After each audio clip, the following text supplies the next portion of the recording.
नमस्कार, बहुत स्वागत है आप सभी का। आपके साथ मैं हूं नलिनी पांडे। बड़ी खबर के साथ बुलेटिन की शुरुआत करेंगे कि नोएडा में एक बार फिर से दिल को दहलाने वाली घटना सामने आई है।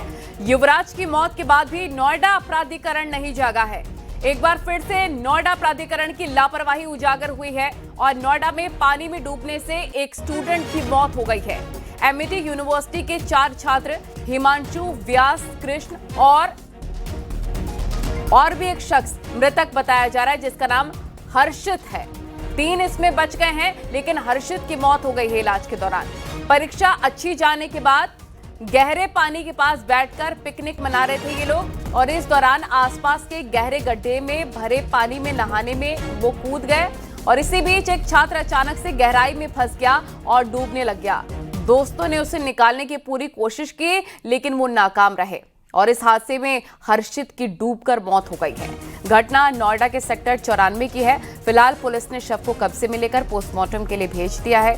तो ये 4 स्टूडेंट थे जो कि पिकनिक मनाने के लिए, पार्टी करने के लिए कॉलेज के बाद गए थे, लेकिन इसमें एक स्टूडेंट की डूबकर मौत हो गई है जिसका नाम हर्षित बताया जा रहा है। ये तस्वीरें भी आप एक्सक्लूसिवली देख रहे हैं नोएडा की।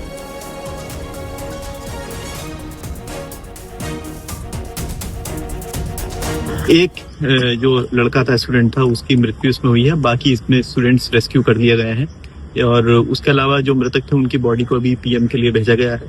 उनके परिजनों से बात चल रही है।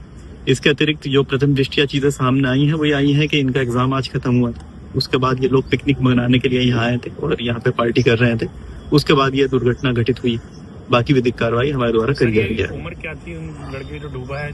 ये 23 साल बताई जा रही है। बाकी डिटेल्स हम अभी इसमें गड्ढा किस चीज का है? ये सब चीजें अभी जो है इस पे जांच चल रही है। तो गड्ढे में डूबकर स्टूडेंट हर्षित भट्ट की मौत का मामला, नोएडा अथॉरिटी ने यूपीआरएनएन को हैबिटेट सेंटर बनाने के लिए जमीन दी थी। फिलहाल यूपीआरएनएन यानी कि उत्तर प्रदेश राज्य निर्माण निगम के कब्जे में ये जमीन थी और सुरक्षा कर्मी भी यूपीआरएनएन ने यहां पर तैनात कर रखे थे। मामला साल 2022 से है आर्बिट्रेशन में, जहां केस चल रहा है। इसका जमीन के स्वामित्व को लेकर केस चल रहा है और 2022 में हुई 205वीं बोर्ड बैठक में ये करार कैंसिल हुआ था। पीपीपी मॉडल पर बनाने का प्रस्ताव पास हुआ था। तो ये बड़ी और अहम जानकारी हम आपको बता रहे हैं, जहां पर एक बड़ी लापरवाही के चलते एक स्टूडेंट की मौत हो गई है पानी में डूबकर, गड्ढे में डूबकर।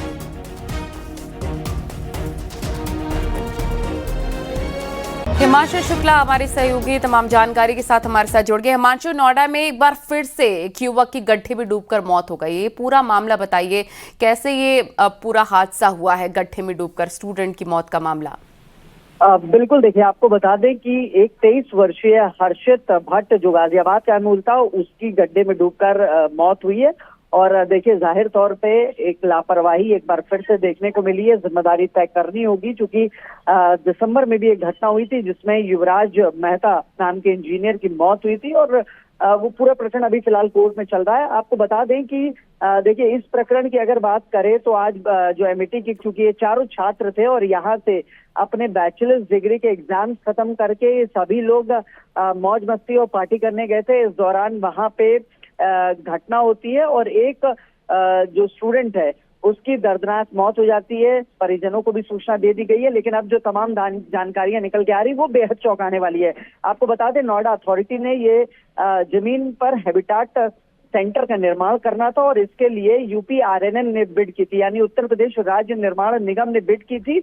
और बिडिंग के बाद उसने यहाँ पे गड्ढा खोदा था। गड्ढा खोदने के बाद देखिए जाहिर तौर पे ये एक बड़ी लापरवाही है। गड्ढा खोदा गया, उसके बाद कोई निर्माण कार्य नहीं किया गया। फिर 2022 में नोएडा अथॉरिटी की जो पूर्व सीईओ रही हैं उनकी मौजूदगी में 205वीं बोर्ड बैठक हुई। उस दौरान यहाँ पर जो निर्माण होना था उसको कैंसिल करके पीपीपी मॉडल पे जाना था, लेकिन मीनवाइल यूपीआरएनएन ने जिस कॉन्ट्रैक्टर को ये जिम्मेदारी दी थी वो कमर्शियल कोर्ट मूव कर जाता है और वहां से ये पूरा प्रकरण आर्बिट्रेशन में चला जाता है। और ऐसे में स्वामित्व अभी भी यूपीआरएनएन के पास है और जो सोर्सेज जानकारी दे रहे हैं उसके मुताबिक जो सुरक्षा कर्मी भी हैं वो भी यूपीआरएनएन के ही डिप्यूट किए गए वहां पे तैनात है।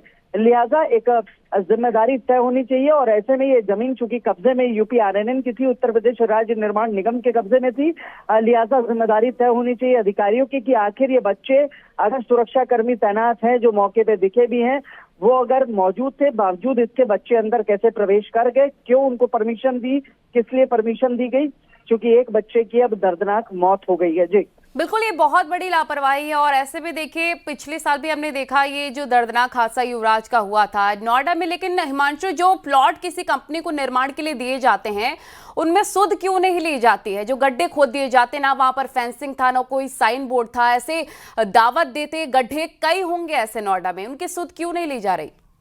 देखिए, जाहिर तौर पे जब युवराज मेहता सेक्टर 150 में जो घटना हुई थी, वो जब घटना सामने आई थी, उसके बाद से तीनों अथॉरिटी, ना सिर्फ नोएडा अथॉरिटी बल्कि Yamuna authority, greater Noida authority, सभी अथॉरिटीज ने इस तरीके के गड्ढों को चिन्हित किया था। वहां पे बैरियर्स लगाए थे, वहां पे बैरिकेटिंग्स लगाई थी और तमाम जो इंतजामात हो सकते हैं वो सभी किए गए थे। लेकिन बावजूद इसके इस तरीके से जब ये घटना सामने आती है, सेक्टर 94 में जो सुपर नोवा की साइट है, वहीं पर हैबिटेट सेंटर का कंस्ट्रक्शन होना था।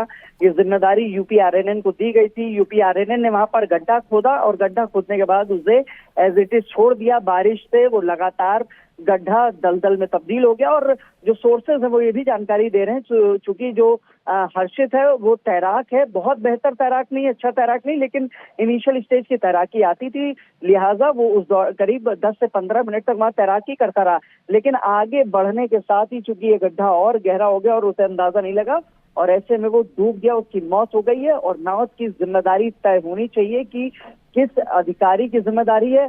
मौके पर सुरक्षा कर्मियों में क्यों अंदर जाने दिया गया, क्योंकि सुरक्षा कर्मी भी जो तैनात किए गए थे वो यूपीआरएनएन की तरफ से किए थे। स्वामित्व को लेकर लड़ाई है और ये जमीन अभी पूर्णतः यूपीआरएनएन के कब्जे में है और निर्माण कार्य गड्ढा खोदने के बाद रोक दिया गया था, क्योंकि ये पूरा मामला आर्बिट्रेशन में है, कमर्शियल कोर्ट में चल रहा है 2022 से। जी, मैं आपसे ये भी जानना चाहूंगी हिमांशु, क्या इससे पहले भी इस जगह पर कोई गया था? क्या ऐसे कोई हादसे पहले भी हो चुके हैं? देखिए, अभी इस तरीके की कोई इन्फॉर्मेशन पुलिस के अधिकारियों की तरफ से या सोर्सेज की तरफ से जानकारी नहीं दी गई है। लेकिन चूंकि ये एक कंस्ट्रक्शन साइट है और यहाँ पर अनैतिक गतिविधियां होने की आशंका जताई जा रही है पुलिस की तरफ से, इसको लेकर जो तमाम गार्ड्स हैं उनसे भी पूछताछ की जा रही है और ये भी जानने की कोशिश की जा रही है कि आखिर बच्चे जब आए थे, चूंकि देखिए सोर्सेज ये भी बता रहे हैं कि वहां से कुछ शराब की बोतलें और केन बरामद हुए हैं और इस दौरान उनको भी जब्त किया गया है। जो 3 और बच्चे हैं उनसे भी पूछताछ की जा रही है, उनके परिजनों को भी सूचना दे दी गई है, वो भी मौके पर पहुंचे हैं।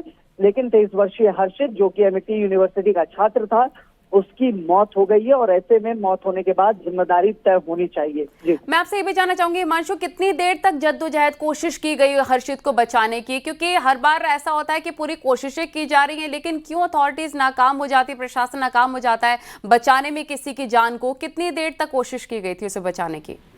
बिल्कुल, देखिए आपको बता दें कि इनिशियली जो सोर्सेज ने जानकारी दी है उसके मुताबिक अगर हम बात करें तो जब ये हर्षित पानी में उस दलदल नुमा गड्ढे में गया और तैराकी करने लगा, उसके बाद जैसे जैसे वो आगे की तरफ बढ़ता गया, चूंकि गड्ढा बहुत ही गहरा था, अभी तक इसका अंदाजा नहीं लगाया जा सका है और वहां पे जाके वो बिल्कुल, यानी कि काफी देर तक कोशिश की गई होगी, लेकिन दुख की बात यह है कि हर्षित को नहीं बचाया जा सका। आपका बहुत शुक्रिया तमाम जानकारी के लिए हिमांशु। देखिए, गड्ढे में डूबकर स्टूडेंट हर्षित भट्ट की मौत हो गई है। ये 2 तस्वीरें आपको याद होगी, युवराज की 16 जनवरी इसी साल का मामला, जब युवराज की मौत हो गई थी इसी लापरवाही की वजह से, जब वो ड्राइव करके अपने ऑफिस से लौट रहे थे, और आज हर्षित की मौत हो गई है।